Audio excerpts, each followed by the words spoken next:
Hello, everyone, and welcome to Travel Insights with Veterans and Visionaries, brought to you by The Dope.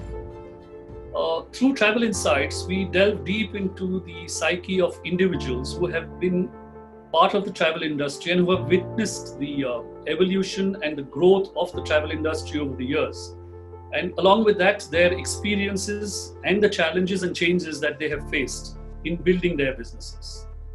Today, we have with us Jaal Shah, Group Managing Director of Travel Designer Group, and also the founder of ResLife, the award-winning global reservation system. Jaal started in the travel industry in the year 1999, yes, that in the previous century, and since then has worked his way up. And in 2007 is when he came out with his technology platform, which is ResLife. With more than 20 years of experience in the travel industry, he has grown the Travel Designer Group into a multi-dimensional company and leads a host of businesses and a team of over 250 multilingual people in the Middle East and Asia Pacific. Incidentally, Jaal is based in Dubai. His experience spans business planning, market development, strategic planning, financial planning, and I guess the entire gamut of things which an entrepreneur and a founder of such a large technology platform needs to do. Under his leadership, Travel Designer Group has been consistent in providing exceptional performance, overcoming challenges, and exploiting new technology to create new pathways to growth for the agents who utilize the platform. Today, it is an enterprise with a global reach and is a known powerhouse in the travel industry. So welcome, Jaal. It's a pleasure to have you here with us today. Thank you, Amish. So I hope all good in Dubai and you're comfortable. Yeah, things have been very kind here compared to what we read and see and know about India. So, yeah, on that front, I think I've been blessed that, I'm in here in Dubai. I live here since 7, 8 years. So, this is pretty much a home as much as India. Right. So now tell me, Jaal, 1999 is when you started. You must have been maybe just out of your teens at that point of time. So since then to now, what has been your journey in the industry, and how have you seen the industry evolve in terms of trends, consumer behavior, the needs and preferences of the travel industry by itself? What is it that you have seen change and evolve over these last 20 years? Right. So, plenty of changes, as you know it better than me. Industry in whole, and I think industry in India has gone through multi-dimensional changes over the years, right? So I think my career in travel was pretty much a natural move because I was born in travel and saw my father doing this business. And I think everything around what I kind of grew up was with travel, people coming in, right? I hail from Ahmedabad, so developing state that time, very important tourism state. And my father was pretty active, joined the states very early, so had a tremendous respect around people. And those days, and even now, a travel trade is pretty well connected, right? People work with hands in hands, people learn, and those days it was different, just to get even an IATA would be a large challenge, right? Way back in 96, 98, 2000. And when we got ours also, we knew that how it was, how function it was. People used to come for inspection, stuff like that. Yeah. So pretty interesting phases in terms of what I learned. While doing graduation, I started actively getting into the business because we saw that the new millennium is going to change and bring a lot of new stuff on table. India started getting connected well in terms of airlines coming in, and airport like Ahmedabad suddenly became active with direct flights to Gulf and stuff, right? So we wanted to ride that wave and kind of do some customized leisure holidays.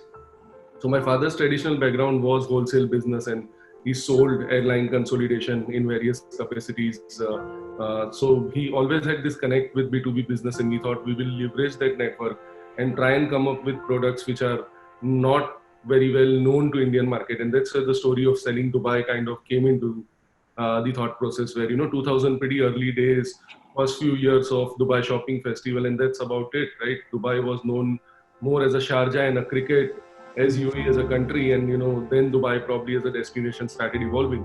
And we were lucky that we picked that queue of first, and then started doing packaging business, which was mainly restricted to Western and slightly more Eastern India. And we saw that if we want to grow this scale to a global scale, and while during this process of 4-5 years, we realized that a lot of demands have started coming for hotels. and people really want to only book hotels, and we know that OTAs were playing a very important role selling tickets. So people were buying tickets and then they wanted only hotel. So we thought how we can get in and capitalize in this game, and that's where the entire idea of ResLife came, and that's what we kind of build our company on now. So let's talk a little bit more about ResLife. Right. As most in the industry know, it's a very good platform. It's really a very good platform, no doubt about it. But considering the changing trends in the industry, how has ResLife innovated and expanded in terms of the technology and in terms of tie-ups with accommodation suppliers, with DMCs, etc.? And how have you been able to understand and work towards the needs of the travel agents who really look at ResLife as their platform? I think we came up with this simple concept where we say that we wanted to present ourselves, which is our foundation, as a very friendly company. So when we say friendly is transparent, very user approachable, try and work with them, and that has been our process of building ResLife as well. And at the same time, we wanted to keep it very unified and universal. So what happened in this journey as we expanded in Asia and Middle East, all these feedback kind of started coming into the business, which made this product more simplified and more acceptable. So we didn't have to do much but listen to our customers very carefully, and then kind of monitor those trends which were coming in. So we knew that coming to Middle East as an example was people booking same day and while during a day, and you may have a reservation after check-in hours, which is not very normal for India for international reservation, because this is more connected and all. So then we had to connect our ability to accommodate those changes.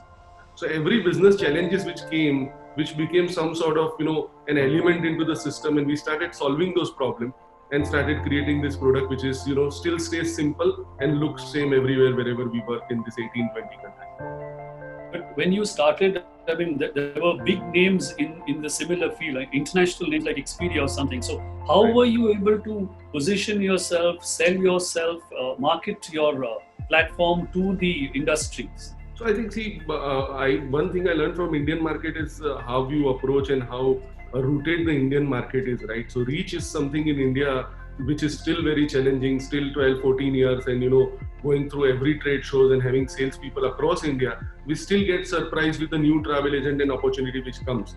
And as we further talk, I'm sure we'll talk about what are the new times and how it may change. We have some views about that also. But during this time, what we saw is that India is such a diversified market where East and South and West and North has a complete different calendar buying pattern. So yes, for an international competitor, plus not to forget our Indian compliance business, which is taxation, PAN cards, GSTs and all, which makes it so complicated for any international level company to come in, right? And as Indian, we are demanding, right? So who understands Indian better than Indian? And that's why our journey was slightly simpler than those names who were trying to approach Indian market and who were there in this business better. And what we did also is that we worked through these people who could be competitor or who were existingly available in the market, and those were from international domain. They saw us as a tool which can spread their reach, and that's why they started relying on people like us to increase their business in India. So, I mean, also apart from that, I'm sure you did a lot of legwork in terms of getting hotels and tour operators, etc., to come on board. So, I mean, how did you approach that? Did you approach it on a global level, or did you start off with maybe Indian companies and just Middle Eastern companies? How did you go about that whole process? So I think for first few years of our business, it was pure aggregation where we were buying from existing available consolidator, distributing it simply in a unified format and selling it.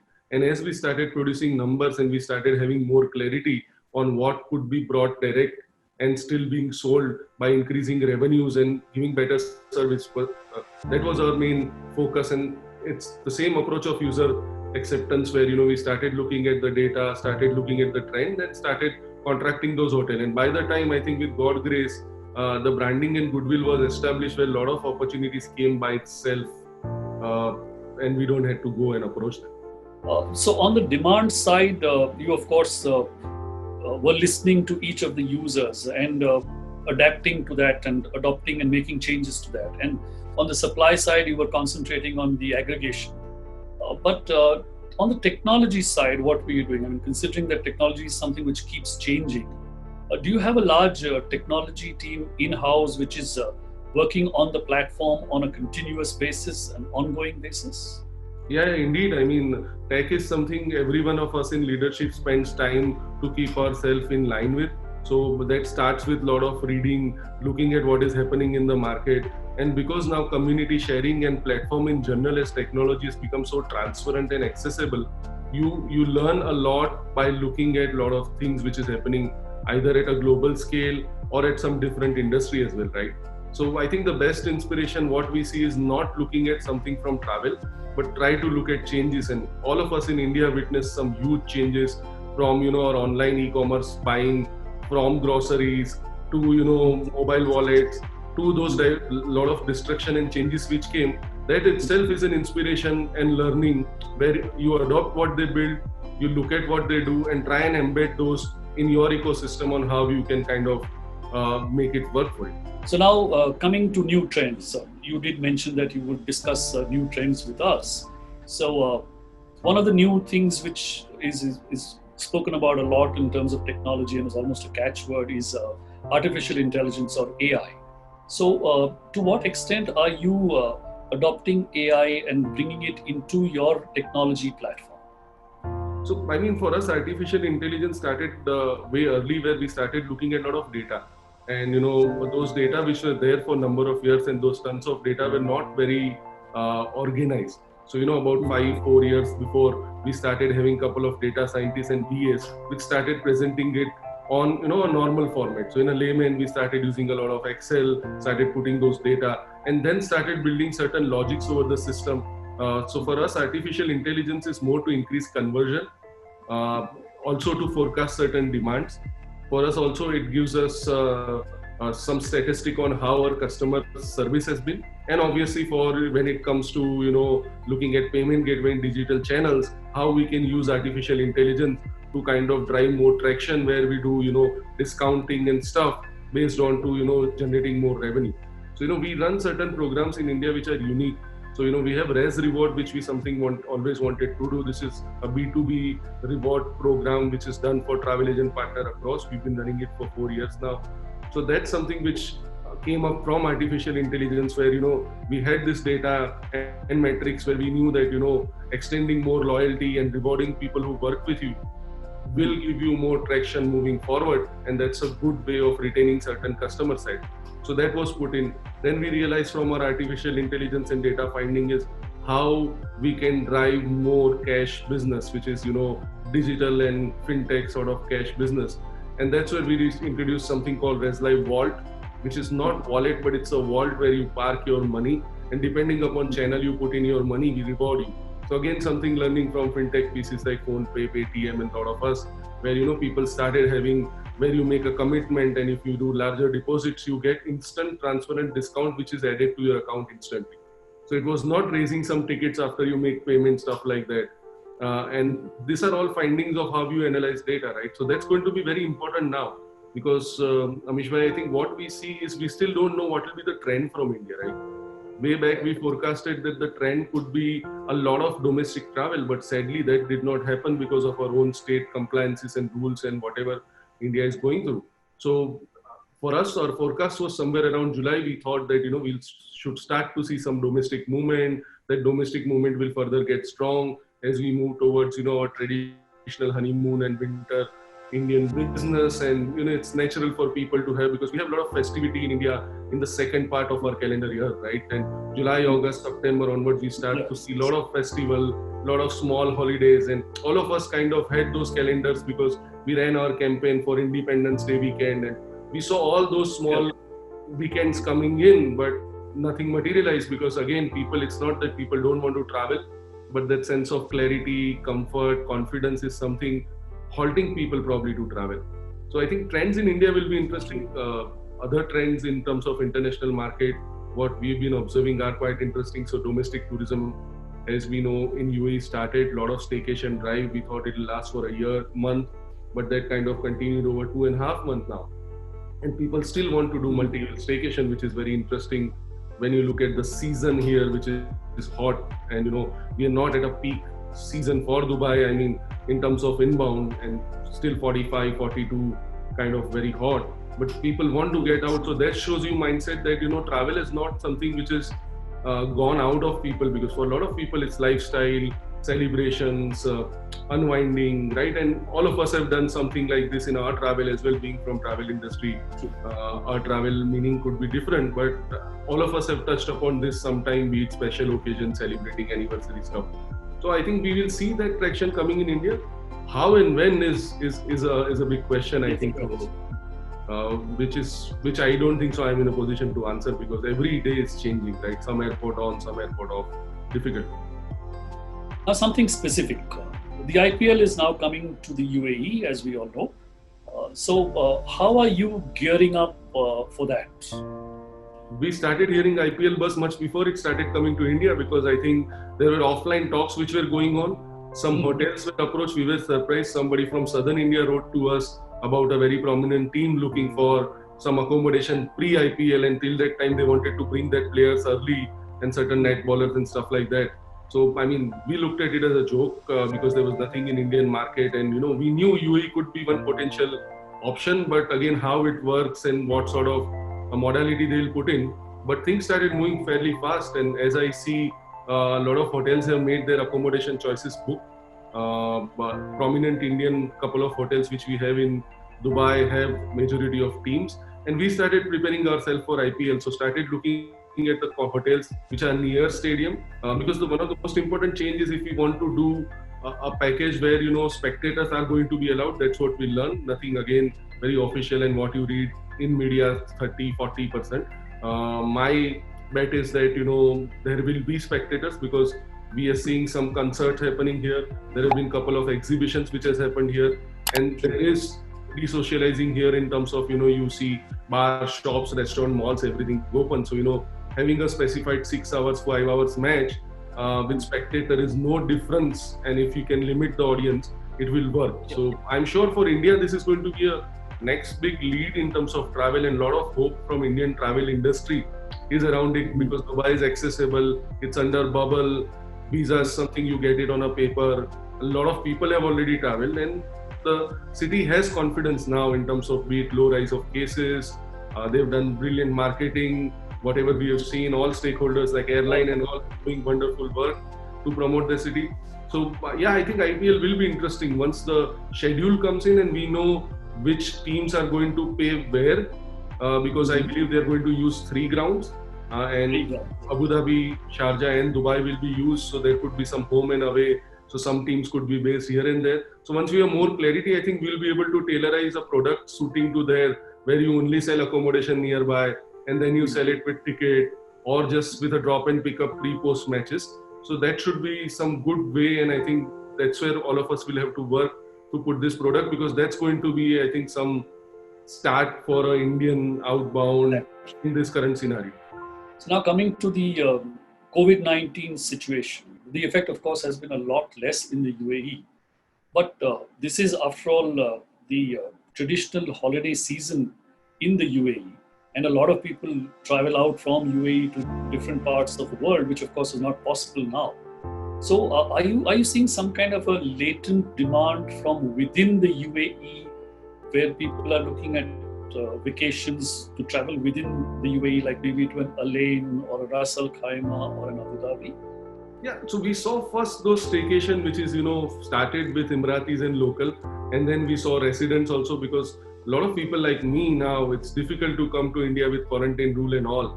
And obviously it's a vacation time for me, so my kid is home, and we did some staycations here. So that's where it all started, where you say that, it's a weekend, and we again have a weekend coming in with the Hijri New Year. So we have Friday, Saturday and Sunday.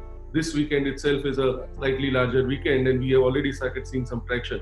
So our hope here is that, UAE has tourism across the year, because it's all dominated by a lot of corporate travel movement, because there are a lot of global corporates who keep this country as their home.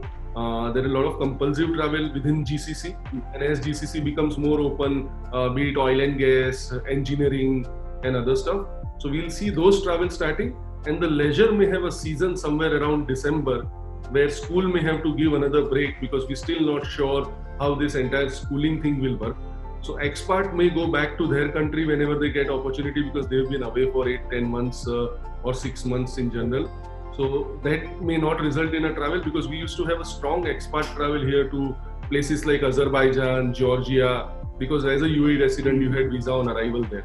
And the flagship carriers like Air Arabia, Fly Dubai were offering a lot of flights at a good rate from here. So I think that tourism may go, but next summer could be interesting if the calendar year, which is a schooling calendar year, able to adjust these changes. Then we may have a slightly longer summer, which is 3 months. So then UAE can compensate of a loss of season or a business year, because we will get a large longer summer next year, where these people will travel to Europe and the usual outbound, which is a long stay. On a more macro level, looking at the COVID-19 effects, how do you think travelers will change in terms of their individual preferences and their individual requirements? And how would a platform like ResLive be able to address those needs and requirements of the travelers? So I think a lot of travelers, Amish bhai, will be now more certain on what they want, right? So we are not going to see somebody walking into a shop or writing an email or calling a travel agent saying, give me Maldives and Bali and Mauritius and I don't know what, right? So now traveler themselves will research and decide where exactly they want to go. So that's going to be a trend number one, I think. Second trend, what we see is the vacations will be slightly longer, because you travel after a long time, and obviously there are a lot of other compliances which you have to meet. So I think an average travel duration, especially from market like India, will be slightly longer than what it used to be. People will be very certain about social distancing and they want to know. So at ResLive, what we did was we got in touch with chains, populated data from them on what are their hygiene and safety protocol, populated that, and it's displayed against each hotel now, where people know that how they are doing, be it, it's a contactless check-in, or how they are sterilizing their rooms, and whether the buffet is open or not, or breakfast is going to be served in room because they've closed buffet. So we started generating this data, and each reservation which happens, these are verified by manual call, because we have a call center which do post-sale and reconfirmation and other transactional work. They have started reaching out to the hotel, trying to get those information which we now put in and keep on updating it constantly. And these protocols are visible when one is making a booking on ResLive? Yeah, you will be able to see that. It comes on your voucher also, and at the time of booking also, there is a tab where you click. It's tab called Safety and Hygiene, and we tried to unify this data so that it's not confusing. So it's been bulleted in 6-7 points and displayed there. Another part of the current travel trends, and probably a major part of it, is the millennial traveler and the trends related to their travel. So have you at ResLive been able to create some kind of technology, information availability, which would help agents address the needs and the requirements of the millennial traveler? So I think millennial traveler, again, Amish bhai, I think they again also will be very certain on what they want to do.